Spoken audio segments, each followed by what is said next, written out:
Seperti itu.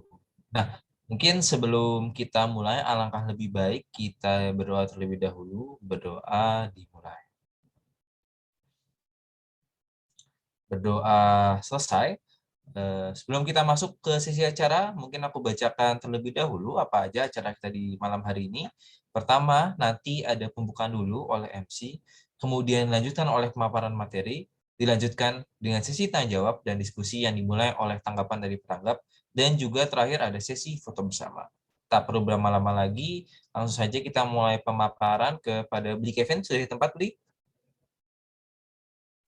Sudah, Mas Pandu.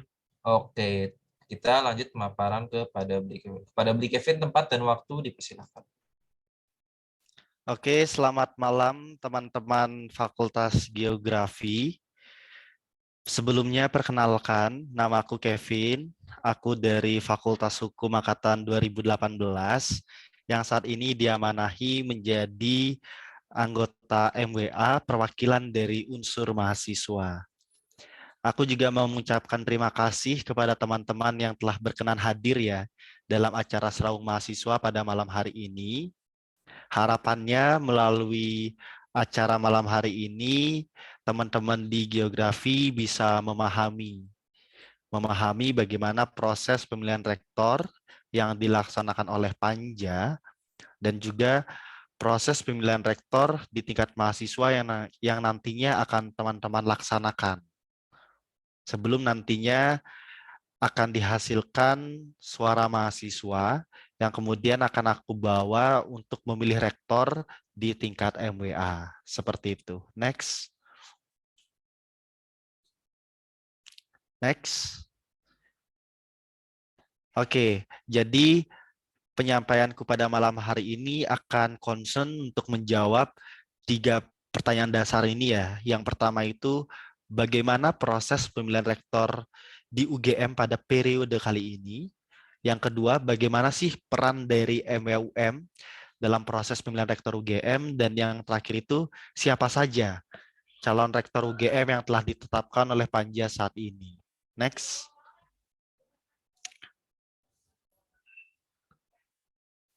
Oke, terkait question yang pertama, sebelum aku mengajak teman-teman untuk melangkah lebih jauh terkait tahapan-tahapan dari proses pemilihan rektor, ada yang perlu dipahami terlebih dahulu bahwasannya pelaksanaan pemilihan rektor itu tata caranya diatur di dalam 2 peraturan. Pertama itu Peraturan MWA nomor 3 tahun 2016 yang kemudian pada awal tahun kemarin dilakukan perubahan menjadi Peraturan MWA nomor 1 tahun 2022. Nah, buat teman-teman yang ingin mengakses peraturannya, itu bisa langsung saja mengunjungi link yang tertera pada layar. Apabila dibutuhkan sebagai bahan untuk pembuatan kajian atau hanya sekedar ingin membaca, dipersilahkan. Nah, lalu pertanyaan selanjutnya adalah apa saja sih perubahan yang dilakukan pada peraturan MWA nomor 1 tahun 2022 ini? Sebenarnya ada beberapa ketentuan yang dirubah ya, namun memang sifatnya hanya teknis. Tetapi yang terpenting yang perlu diketahui adalah dalam peraturan MWA nomor 1 tahun 2022 ini ada penambahan jumlah perwakilan MWA ke dalam Panja. Oke, sekarang mungkin pertanyaan selanjutnya, apa nih maksudnya penambahan jumlah perwakilan MWA? Jadi, pihak yang melaksanakan pemilihan rektor berdasarkan peraturan itu adalah panitia kerja atau sering disebut dengan panja. Dan panja ini terdiri dari perwakilan 3 organ di UGM. Pertama, MWA, kedua, Senat Akademik atau SA, ketiga, Dewan Guru Besar atau DGB. Nah, pada peraturan MWA nomor 3, itu perwakilan dari MWA diatur hanya sebanyak 7 orang. Kemudian SA 7 orang, dan juga DGB 2 orang. Namun, dengan dilakukannya perubahan, kemudian dilakukan penambahan yang tadinya 7 menjadi 8 untuk perwakilan dari MWA. Nah, mengapa hal ini aku usulkan? Dan mungkin teman-teman yang hadir ke dalam musyawarah mahasiswa, aku juga sudah mengirimkan ya, terkait bagaimana hasil kajian dari tim ad hoc yang aku bentuk dalam menyusun naskah usulan untuk perubahan peraturan ini.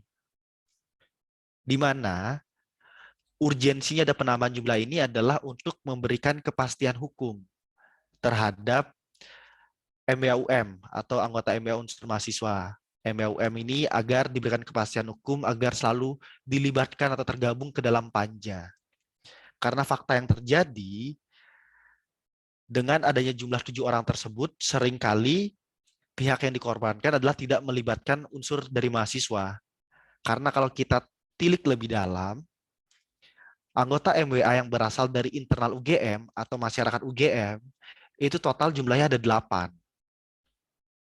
Nah, karena peraturan awalnya berjumlah 7, maka perlu ada yang dikorbankan. Dan yang dikorbankan justru seringkali adalah mahasiswa. Nah, maka dari itu dengan diakomodirnya, dan juga di dalam rekomendasi naskah usulan telah disebutkan bahwasannya yang harus terlibat perwakilan MWA dalam panja adalah anggota MWA yang berasal dari masyarakat UGM atau internal UGM, yang saat ini berjumlah 8. Jadi tidak ada lagi tuh, tidak ada pelibatan mahasiswa ke dalam panja, seperti itu.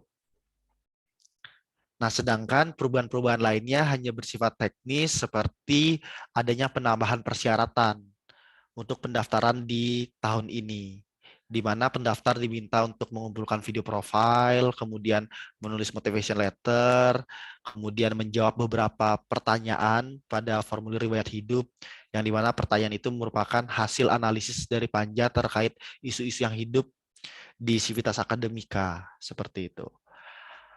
Kemudian terkait panitia pelaksana, tadi aku sudah menyinggung terkait panja ya. Nah, selain panja, ada lagi yang melaksanakan yaitu adalah pansel. Kemudian pertanyaannya, apa yang membedakan antara panja dan pansel ini? Yang membedakan adalah keanggotaan dan peruntukannya. Nah, kalau panja, itu tadi perwakilannya dari 3 organ UGM, sedangkan pansel hanya beranggotakan internal anggota SA. Dan untuk peruntukannya, panja itu melaksanakan rangkaian tahapan demi tahapan proses pemilihan rektor dari hulu hingga hilir. Namun pansel hanya fokus untuk melaksanakan tahapan seleksi oleh senat akademik. Nah, kapan ini proses seleksi oleh senat akademik? Akan aku jelaskan selanjutnya. Next. Nah, jadi proses tahapan pemilihan rektor ini aku coba bagi menjadi 2 ya, secara umum dan secara khusus.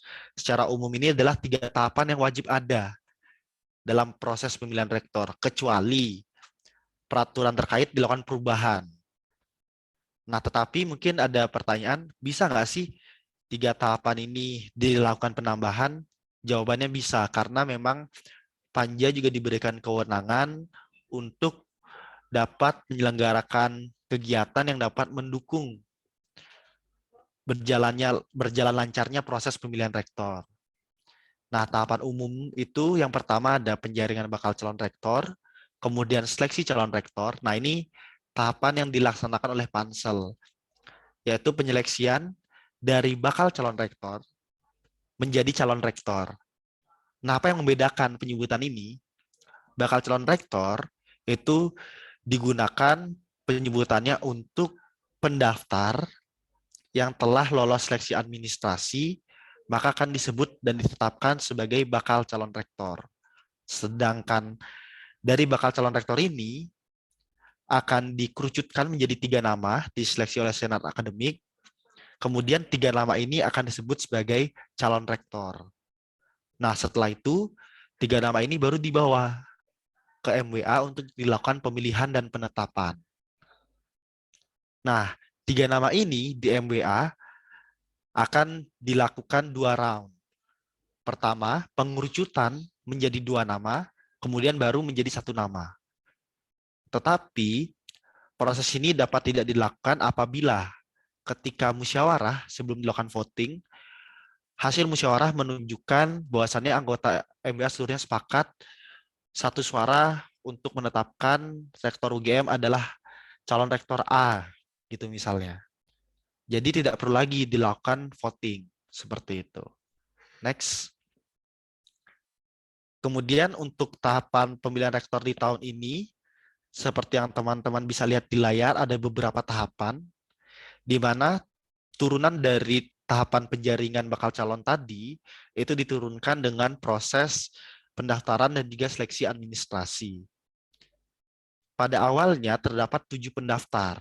Kemudian Panja melakukan seleksi administrasi dari tanggal 24 Maret sampai 6 April dan menghasilkan hanya ditetapkan 6 bakal calon rektor dan 1 pendaftar dinyatakan gugur karena tidak memenuhi persyaratan utama, yaitu berstatus sebagai dosen PNS tetap. Kemudian setelah itu masuk ke dalam tahapan forum Sarasehan Nyawiji menuju UGM 1. Nah, ini forum baru ya. Ini salah satu inovasi baru yang dibawa di tahun ini, di mana setiap komponen atau pemangku kepentingan yang ada di UGM itu diberikan forum khusus untuk menyampaikan aspirasinya agar didengarkan langsung oleh para bakal calon rektor dan para pemangku kebijakan. Karena dari bakal calon rektor ini yang akan menyeleksi kan adalah SA, menjadi 3 nama. Nah, seringkali SA ini kekurangan informasi untuk memberikan penilaian karena tidak memahami apa yang menjadi permasalahan mahasiswa, apa yang menjadi permasalahan tendik, dan yang lainnya.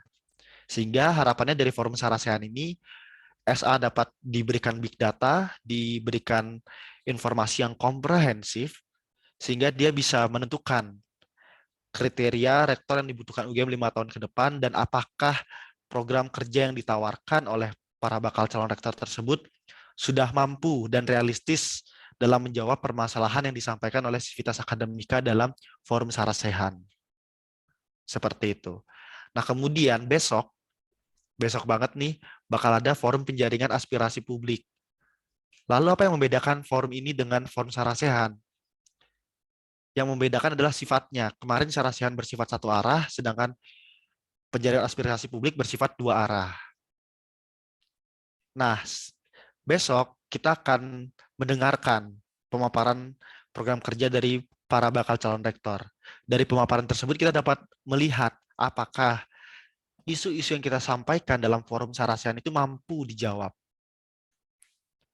Mampu dijawab oleh para bakal calon rektor. Seperti itu. Dengan program kerja yang ditawarkan. Seperti itu. Nah, mungkin dari teman-teman udah ada yang mengirimkan perwakilannya ya dari geografi untuk hadir besok. Monggo digunakan dengan baik kuota yang ada. Dan nanti untuk teman-teman yang tidak dapat hadir secara luring juga tetap bisa membersamai dengan menyaksikan live YouTube UGM. Kemudian setelah forum penjaringan aspirasi publik besok atau sederhananya debat publiknya ya, itu akan ada seleksi oleh Senat Akademik pada tanggal 12 Mei. Nah, kemudian dari seleksi ini akan dihasilkan 3 nama, barulah dilakukan pemilihan dan penetapan di tingkat MWA pada tanggal 20 Mei nantinya. Lalu kenapa 2 tahapan ini aku tandai kuning? Karena pada sela-sela 2 tahapan inilah akan dilaksanakan acara penting dari proses pemilihan rektor di tingkat mahasiswa, yaitu acara forum tingkat fakultas, sekolah gelanggang, dan forum tingkat universitas. Nah, itu akan dilaksanakan di range tanggal 13 Mei sampai 19 Mei. Seperti itu. Next. Kemudian pertanyaan yang kedua, apa sih sebenarnya peran MBUM dalam pemilihan rektor ini? Lalu kenapa mungkin dari teman-teman Fakultas Geografi perlu terlibat aktif dalam proses pemilihan rektor di tingkat mahasiswa yang diinisiasi?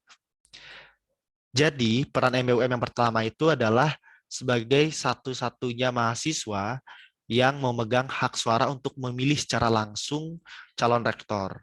Karena dalam statuta pun disebutkan bahwasannya yang berhak untuk memilih rektor itu adalah anggota MWA. Seperti itu. Maka dari itu, di tahun ini aku mencoba mendorong bagaimana dapat terciptanya transparansi dan partisipasi mahasiswa dalam proses pemilihan rektor di tahun ini.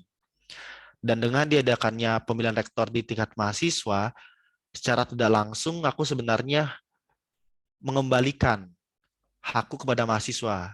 Jadi hak suara yang aku miliki itu aku kembalikan kepada mahasiswa Dan terserah mahasiswa maunya memilih rektor siapa. Dan tugasku hanya menerima mandat dan kemudian meneruskan ke dalam forum MWA. Seperti itu. Di samping itu, dengan tergabungnya MWM ke dalam Panja juga, maka MWM ini juga mempunyai tugas untuk apa? Untuk mengedukasi atau menyosialisasikan proses pemilihan rektor di UGM kepada konstituennya, yaitu di sini mahasiswa. Seperti itu. Dan kemudian bersama Panja di internal mencoba melakukan pengawalan tahapan demi tahapan proses pemilihan rektor dan kemudian memberikan transparansi kepada mahasiswa. Kemudian pertanyaan lanjutannya, bagaimana bentuk transparansi dan partisipasi mahasiswa yang dapat diterima dalam proses pemilihan rektor kali ini? Next. Oke, pertama kita berbicara terkait transparansi. Nah, untuk transparansi, dari Panja telah menyediakan portal informasi terpadu melalui website seleksirektor.ugm.ac.id. Nah, melalui website ini, teman-teman dapat memperoleh informasi yang cukup jelas ya, dan juga up to date terkait rangkaian proses pemilihan rektor. Jadi tahun ini apa yang membedakan dari tahun sebelumnya, kemudian formulir yang didaftarkan oleh para bakal calon, kemudian profil dari masing-masing calon. Nah, itu informasinya semua ada di website terkait. Tapi aku bersama teman-teman panitia pemilihan rektor di tingkat mahasiswa, atau aku menyingkatnya dengan PRTM, menyadari tidak banyak mahasiswa itu yang sering ya untuk visit ke website. Kayaknya yang sering mengunjungi website UGM aja mungkin para maba-maba yang baru ingin daftar di UGM deh, atau mencari informasi beasiswa. Nggak banyak mahasiswa yang mengunjungi. Maka dari itu, kami mencoba untuk mengemas informasi yang ada ke dalam sebuah postingan informatif yang kemudian dipublish melalui official account MEUM dengan tajuk Update Pilrek. Jadi kemarin juga telah dipublish ya terkait profil dari masing-masing bakal calon rektor yang teman-teman bisa lihat di official account MEUM @meum.ugm kalau di Instagram. Nah, di sana sudah ada informasi bagaimana riwayat pendidikan, riwayat pekerjaan, dan juga motivasi dari masing-masing bakal calon untuk mendaftar menjadi calon rektor. Dan dalam waktu dekat juga kami akan mempublish dokumen terkait daftar riwayat hidup dari masing-masing bakal calon, agar teman-teman di sana dapat melihat bagaimana strategi-strategi yang ditawarkan dalam menjawab permasalahan isu-isu sivitas akademika khususnya mahasiswa. Kemudian berbicara terkait partisipasi, Panja telah menyediakan ruang mahasiswa untuk dapat berpartisipasi melalui diadakannya forum-forum penjaringan aspirasi. Seperti contoh di forum Sarasian kemarin dibuatkan khusus untuk mahasiswa. Kemudian dalam forum penjaringan aspirasi publik besok juga mahasiswa diberikan kuota untuk hadir secara langsung dan juga dibuka, yang tidak dapat hadir dapat menonton melalui YouTube. Dan yang terpenting dan juga menjadi inti pembahasan kita pada malam hari ini adalah bagaimana partisipasi mahasiswa ini kemudian diimplementasikan dengan adanya pelaksanaan pemilihan rektor UGM di tingkat mahasiswa. Seperti itu. Next. Nah, ini sekedar informasi buat teman-teman yang belum tahu. Saat ini, inilah wajah-wajah ke-6 bakal calon rektor yang telah ditetapkan. Pertama itu ada Prof. Ali Agus. Beliau dari Fakultas Peternakan, mantan dekan di sana. Kemudian ada Prof. Bambang Agus Kironoto. Beliau dari Fakultas Teknik. Kemudian saat ini menjadi Wakil Rektor bidang SDMA. Kemudian ada Prof. Dindar Lianto. Beliau juga dari Fakultas Teknik, yang saat ini menjadi Kepala Pusat Studi Energi. Kemudian ada Prof. Ova Emilia. Beliau dari Fakultas FKKMK ya. Saat ini menjadi dekan. Kemudian ada Prof. Sigit Rianto dari Fakultas Hukum, mantan dekan di sana. Kemudian ada Prof. Teguh Budi Pitojo dari Fakultas Kedokteran Hewan, yang saat ini juga menjadi dekan di sana. Next. Oke, mungkin sekian aja penyampaian dari aku terkait proses pemilihan rektor oleh Panja. Selanjutnya, concern terkait proses pemilihan rektor di tingkat mahasiswa akan dijelaskan oleh Mas Pandu. Dipersilakan. Baik, kembali ya, selamat malam teman-teman. Terima kasih Bli Kevin atas pemaparannya. Mungkin sekarang giliran aku untuk memaparkan terkait dengan proses pemilihan rektor UGM di tingkat mahasiswa itu sendiri. Dan tadi Bli Kevin sudah memaparkan ya di organnya seperti apa, sekarang giliran aku untuk memaparkan ya tingkat mahasiswanya gitu. Ada 3 poin pembahasan sebenarnya. Pertama terkait dengan urgensi partisipasi mahasiswa dalam pemilihan rektor UGM. Terus kemudian proses ya atau mekanisme pemilihan rektor UGM tingkat mahasiswa. Dan juga terakhir adalah siapa saja sih sebenarnya pemegang hak suara dalam pemilihan rektor UGM di tingkat mahasiswa itu sendiri. Kita masuk ke yang pertama ya, terkait pentingnya atau urgensi partisipasi mahasiswa itu sendiri ya. Aku mencoba membaginya ke dalam tiga poin ya. Yang pertama kita akan berbicara 5 tahun ke depan. Gitu. Nah mungkin beberapa dari teman-teman menganggap bahwasanya pengawalan ini selesai ya udah sampai 20 Mei aja ditetapkan ya udah kelar gitu. Nah, terhadap pandangan tersebut sebenarnya tidak sepenuhnya benar. Karena dengan teman-teman mengawal, dengan berpartisipasi, sesungguhnya teman-teman itu juga melakukan pengawalan terhadap UGM 5 tahun ke depannya. Gitu. Nah, apakah kemudian kebijakan-kebijakan yang nantinya akan ditetapkan oleh rektor UGM terpilih itu memihak pada mahasiswa atau enggak untuk 5 tahun ke depannya? Nah, itu sebenarnya ada di tangan teman-teman seperti itu. Nah, untuk itulah, untuk membantu nantinya mungkin bukan kita ya, tapi teman-teman kita yang nanti akan join pada menjadi mahasiswa UGM pada tahun 2022, 2023, 2024 ataupun 2025, untuk membantu kita harus mengawal supaya nantinya mereka dapat menikmati kebijakan kemahasiswaan yang lebih ramah, lebih berpihak pada mahasiswa. Nah, kemudian terkait dengan bargaining position. Mungkin di teman-teman kan ada advokasi ya, advokasi kesejahteraan mahasiswa yang sudah sering lah bernegosiasi dengan dekanat, dengan rektorat untuk mengubah kebijakan yang ada. Nah, mereka yang menegosiasikan mengubah kebijakan publik ini butuh banget bantuan teman-teman untuk meninggikan bargaining position-nya. Nah, salah satu caranya adalah berpartisipasi dalam pemilihan rektor itu sendiri. Supaya apa? Supaya nantinya pada saat negosiasi, pada saat lobbying, pada saat melakukan upaya-upaya perubahan kebijakan, mereka dapat membuktikan bahwasanya kebijakan yang ingin saya buat ini, proposal saya ini itu didukung loh oleh mahasiswa gitu. Jadi setidaknya teman-teman dapat menunjukkan kepedulian melalui pengawalan-pengawalan yang ada. Ya. Kemudian yang ketiga yang terakhir adalah terkait dengan pengawasan dan pemantauan ya, gitu ya. Yang terakhir ini sebenarnya mungkin tadi Bli Kevin sudah menjelaskan bagaimana proses seleksinya, birokrasinya di atas, dan aku tidak akan pertanyakan objektivitasnya, tetapi manusia tetaplah manusia dan hal tersebut berarti tetap membuka kemungkinan untuk adanya kelalaian atau bahkan worst case-nya kecurangan. Kayak gitu. Nah, untuk memitigasi hal-hal tersebut, maka kita sebagai mahasiswa harus menjadi salah satu aktor check and balance nih.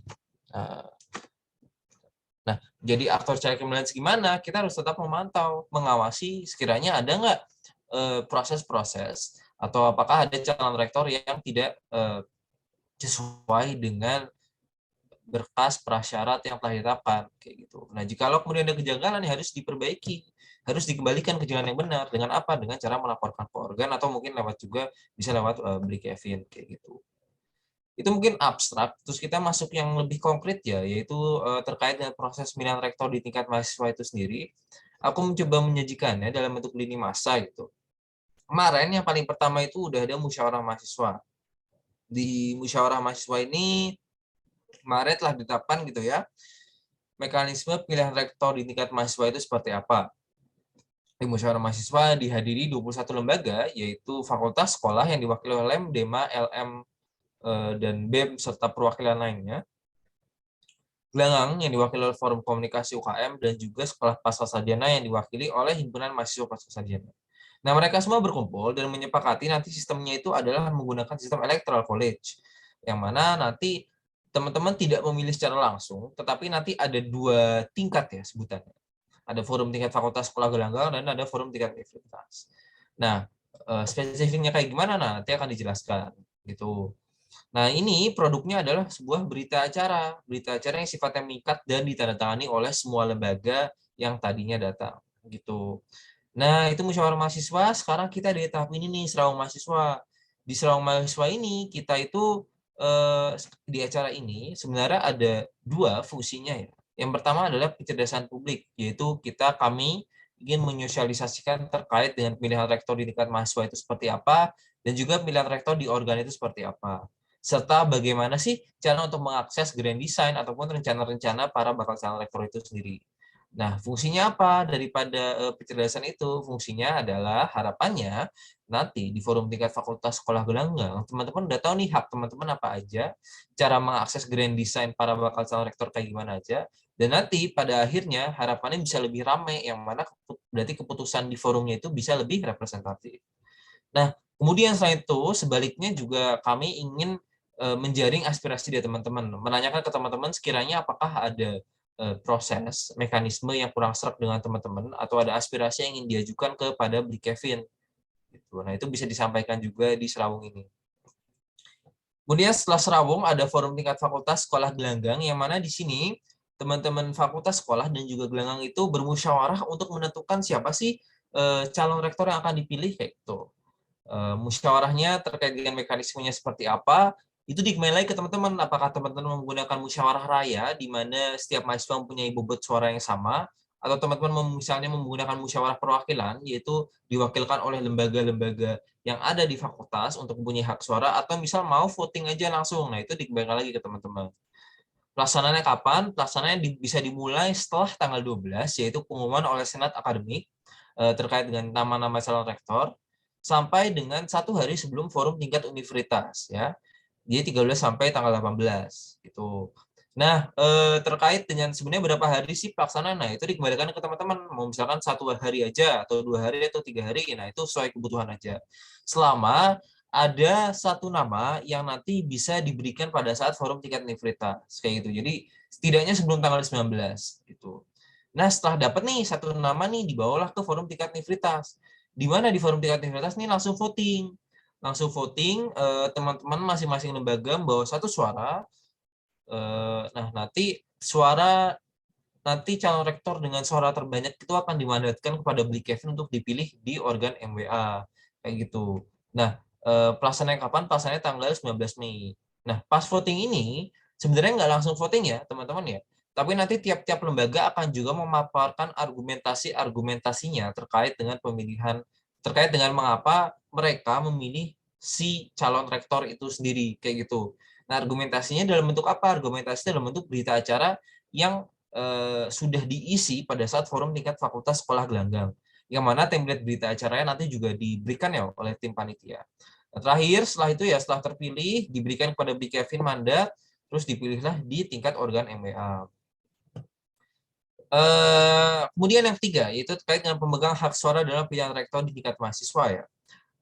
Di forum tingkat fakultas sekolah atau gelanggang itu dikembali lagi ke teman-teman. Misalkan teman-teman tadi ya mau musyawarah raya di mana setiap mahasiswa mempunyai hak suara yang sama, nah itu bisa aja. Cuman di sini aku memberikan contoh jikalau kemudian menggunakan musyawarah perwakilan gitu ya. Itu bisa aja BO, BSO atau LO, LSO atau KMF, himpunan jurusan dan juga perwakilan angkatan yang mempunyai hak suara. Tapi lagi-lagi dikembalikan ke teman-teman. Kalau mau voting bisa aja, kalau musyawarah raya kayak tadi bisa aja. Nah, tapi itu kan belum fix ya. Yang fix itu adalah forum tingkat universitas. Di mana forum tingkat universitas yang punya hak suara itu adalah fakultas sekolah yang diwakilkan oleh LEM, DEMA, LM, BEM atau lembaga yang mewakili, sekolah pasca sarjana yang diwakili oleh HEP, dan gelanggang yang diwakili oleh forum komunikasi UKM. Gitu. Nah, mungkin kurang lebih mohon maaf, sekian. Dan kita lanjut ke sesi penanggap ya. Kepada penanggap dipersilahkan. Sorry, ini aku belum dikabarin namanya dari Mas Clement.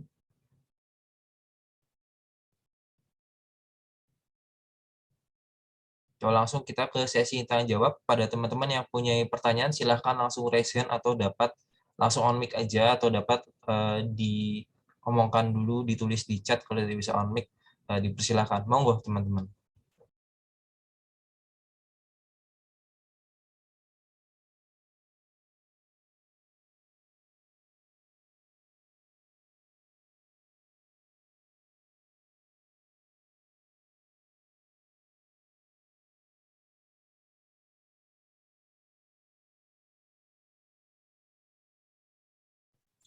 Monggo teman-teman, apakah ada tanggapan atau pertanyaan? Mungkin dari PIC-nya ya, PIC-nya kalau nggak salah Mbak Vanessa ya, betul ya Mbak Vanessa? Iya, betul Mas. Ya, apakah ada tanggapan Mbak? Terkait dengan yang tadi sudah dipaparkan, kalau dari saya sendiri sih belum ada tanggapan karena yang terkait mekanisme pemilihan rektornya sendiri dari saya pribadi sudah sedikit banyak paham terkait mekanisme gimana dan apa yang bisa kita lakukan sebagai mahasiswa dalam pengawalan pemilihan rektor ini gitu. Jadi kok dari aku mungkin belum ada tanggapan. Ini udah cukup bagus sih pemaparannya gitu. Aku harap teman-teman yang lain juga udah bisa paham terkait dengan mekanismenya kayak gimana dan peran kita itu di sini sebagai apa gitu. Jadi aku harap mungkin teman-teman yang punya aspirasi entah yang mewakilkan dari UKM ataupun dari HIMA ataupun mungkin memiliki aspirasi pribadi itu bisa disampaikan di sini karena ini kesempatan kita ya buat biar aspirasi kita bisa didengar oleh calon rektor gitu. Karena kan seperti yang udah disebutkan di PPT tadi, ini kan menentukan gimana UGM selama 5 tahun ke depan. Mungkin gitu aja, Mas. Oke, Beli Kevin ada tanggapan, Bli?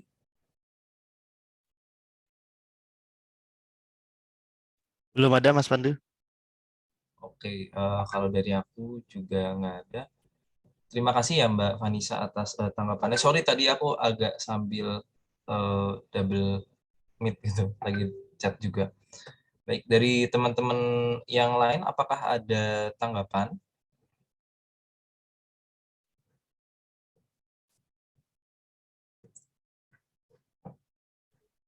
Monggo kalau ada, kalau belum ada mungkin aku yang nanya ya. Monggo, Mbak.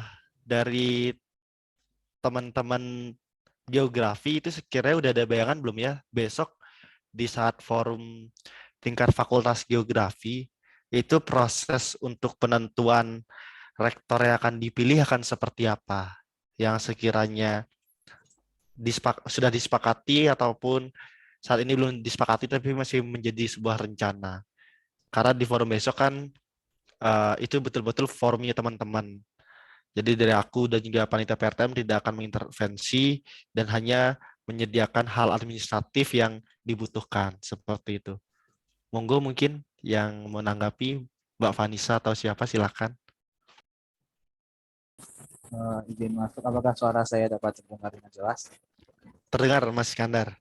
Baik, terima kasih Mas Kevin dan Mas Pandu atas penjelasannya tadi. Mungkin ini cukup jelas ya terkait dengan paparannya sebelumnya, dan mungkin izin menjawab tentang pertanyaan tadi dari Mas Kevin terkait dengan forum penjaringan suara yang bakalan dipilih oleh Fakultas Geografi. Mungkin sebelumnya juga kami telah juga melakukan penjaringan aspirasi ya, tepat sebelum kemarin, sore kemarin, tentang aspirasi yang akan kami bawakan dari Fakultas Geografi untuk pemilihan rektor ataupun penjaringan aspirasi publik besok, ataupun sebagai data ya yang akan kami sampaikan di forum penjaringan aspirasi.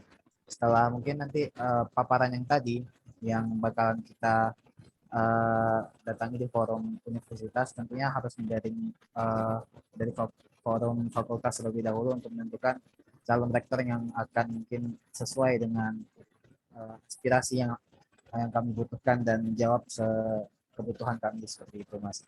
Nah, mungkin tepat sebelum forum universitas berlangsung, mungkin kami akan melakukan forum internal lagi terkait dengan Fakultas Geografi untuk menyesuaikan calon rektor mana yang sekiranya akan cocok dengan aspirasi serta kebutuhan dalam menjawab kebutuhan yang ada di Fakultas Geografi seperti itu, Mas. Nah, nantinya forum yang dihasilkan di forum fakultas ini mungkin akan diwakilkan untuk dibawa di forum universitas nantinya, tepat sebelum forum universitas dilaksanakan. Mungkin sekiranya kurang lebih seperti itu, Mas. Oke, terima kasih Mas Iskandar penjelasannya. Tadi sudah sangat jelas. Mungkin menarik sih tadi dari teman-teman geografi sudah coba menjaring ya penjaring aspirasi apa yang sekiranya bisa ditanyakan untuk besok ya, forum penjaringan aspirasi publik. Kalau boleh tahu hasil dari penjaringan aspirasi sekiranya isu-isu yang akhirnya menjadi concern dari teman-teman geografi apa aja ya, kalau boleh tahu. Mungkin izin menjawab juga sekaligus mewakili teman-teman hasil diskusi kemarin terkait mungkin garis besar mungkin isu yang menjadi aspirasi dari Fakultas Geografi seperti itu, Mas. Mungkin yang pertama itu terkait dengan pencegahan dan penanganan kasus kekerasan seksual ya, Mas. Mungkin itu menjadi forum mungkin yang dijadikan fokus universitas juga. Mungkin yang terkait dengan transparansi kemajuan kasus yang telah diterima dan diberikan ke unit lembaga terpadu ataupun ULT universitas. Mungkin follow up mungkin dari kasus-kasus yang kemarin itu terkait dengan proses dari ULT ataupun proses penanganan dari mahasiswa, baik itu pendampingan dan sebagainya, itu mungkin kami membutuhkan transparansi tersebut ya, Mas.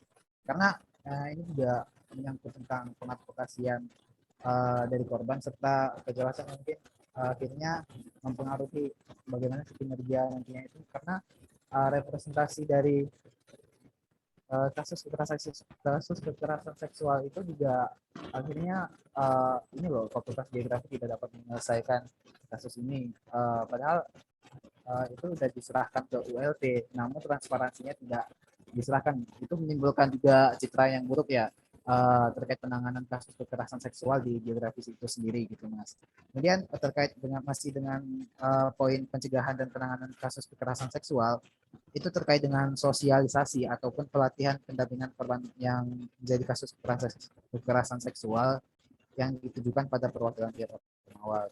Kemudian kejelasan alur pelaporan juga yang dibutuhkan gitu dari birokrasi pihak terkait. Nah, kemudian itu untuk poin pertama dari aspirasi yang mungkin dijaring hari sebelumnya gitu. Kemudian terkait juga dengan kesehatan mental, kemudian finansial dan UKT, terus kemudian tentang sarana prasarana fasilitas kemahasiswaan yang ada di Fakultas Geografi.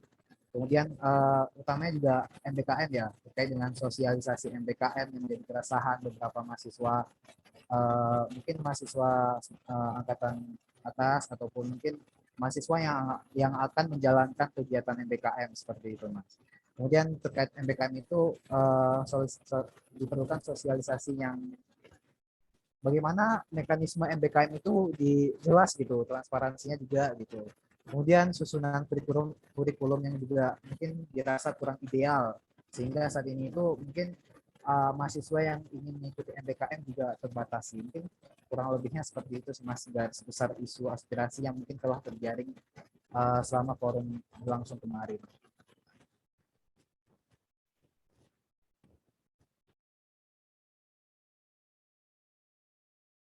Oke, terima kasih Mas Iskandar atas penjelasannya.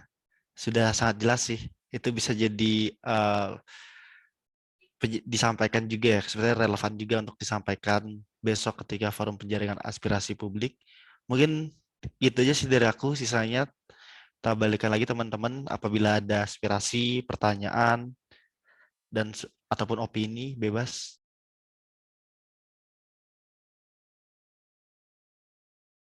Monggo teman-teman, apakah ada tanggapan?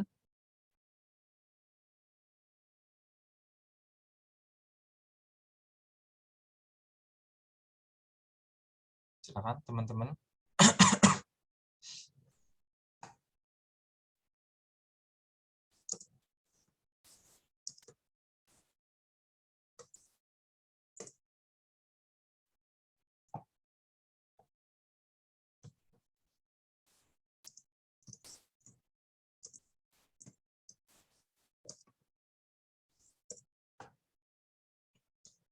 Baik, kalau tidak ada, coba aku hitung mundur ya dari 10, 9, 8, 7, 6, 5, 4, 3, 2, 1. Nah, mungkin sekian itu aja teman-teman. Sebelum selesai mungkin kita foto bersama dulu ya dari Medinfo. Ada Medinfo?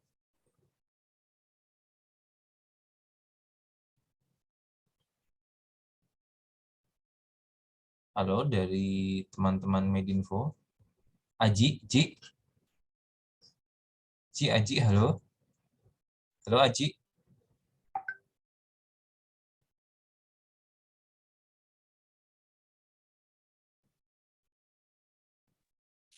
Mungkin sambil nunggu bisa open cam ya teman-teman buat kita foto bareng yuk.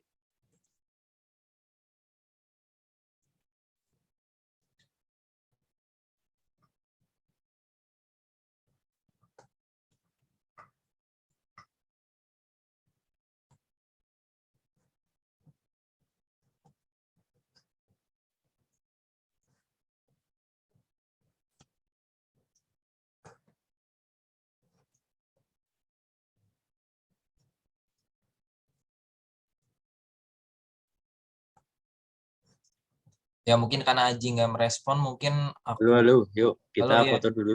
Ji. Nah, Oh, iya. oke. Yuk, on cam lagi, teman-teman. Sorry.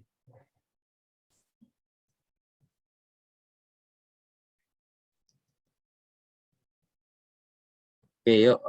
Sudah on cam semua dulu.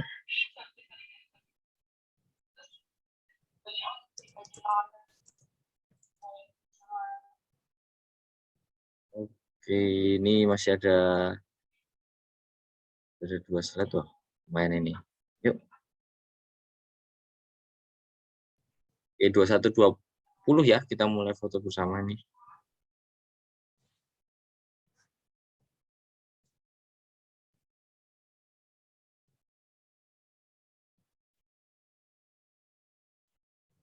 Oke.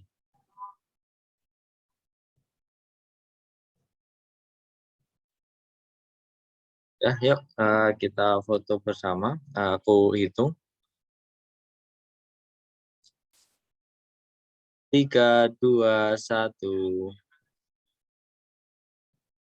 Tahan, yuk slide kedua. 3, 2, 1. Lagi, sekali lagi.